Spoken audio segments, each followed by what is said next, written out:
Hey, I'm Eric, and today we're talking about one of the few games that I feel is built to be sustainable in the long run, thanks to their token ecosystem. Plus, the game's pretty damn fun. I'm talking about Snook, which is essentially Snake on the Polygon blockchain. I'm old, so I remember the good old days when the only game on your cell phone was Snake. And this is a fun upgrade to that classic. Quick summary, how it works is you buy a Snake or Snook and earn SNK tokens for every kill. Along the way, you can upgrade your Snook by collecting traits on the board, which is going to give you a customized look. And if you die, and you do get 5 lives, you either need to purchase a new one or you can revive your existing one to keep those traits that you've collected. All right, so let's look to see how this token ecosystem is built different than others. I should say this isn't financial advice and it's just my opinion. So at first glance, it's a bit scary to see their token distribution. Almost 60% of the tokens are distributed between the team, advisors, private round funding, or strategic partners. And really only about 15%, which is the treasury, is allocated towards playing the game. But here's their saving grace. If you look at the token flow, almost all their tokens spent are going back to the players, stakers, or they're burned. If you look at the white paper, they have this graph showing what happens when you mint those Snooks.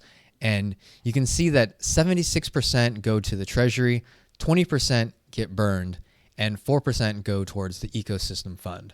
So combined, really 96% of those tokens are helping the economy. Now, within that 76% that go into the treasury, 60% get distributed to pay per kill rewards, 12% go to the ladder prize pool, and 4% go to liquidity provider staking. Just as importantly, the winnings are capped based on money collected from people purchasing Snooks. I'm not going to get too into this page, but essentially that's what they're saying. Unlike most games who have dedicated a set amount of tokens as reward to players, this game only gives out rewards based on how much people have put into the ecosystem. Ideally, there can be both. Like, for example, maybe for the first year, you can win an extra SNK token for every kill, and that bonus, halvens every year until that allocation runs empty. Another great aspect, which I have seen in a few other projects, is the fact that buying into the game is set at a fixed US dollar amount. In this case, it's $1.25 per Snook. Nobody wants to spend $100 to literally just try the game.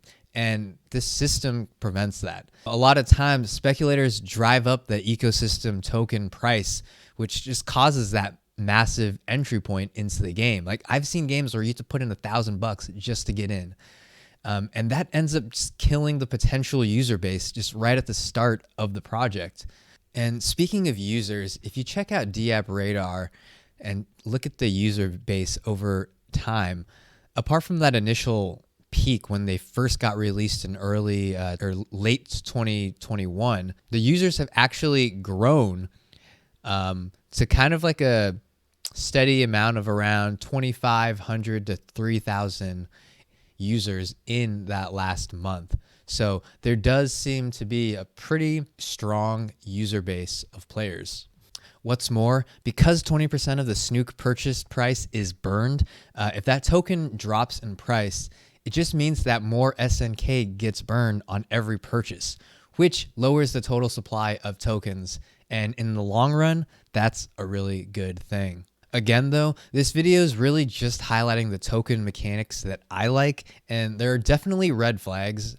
The biggest one, as I mentioned, being that a majority of the tokens are distributed to the team and VC funds over a period of 3 years.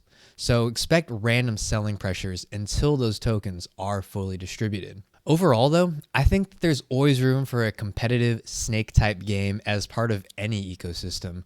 And if you don't want to hop in now, I feel pretty confident that this game will still be around in a year or two, which, in this current generation of GameFi projects already says a lot.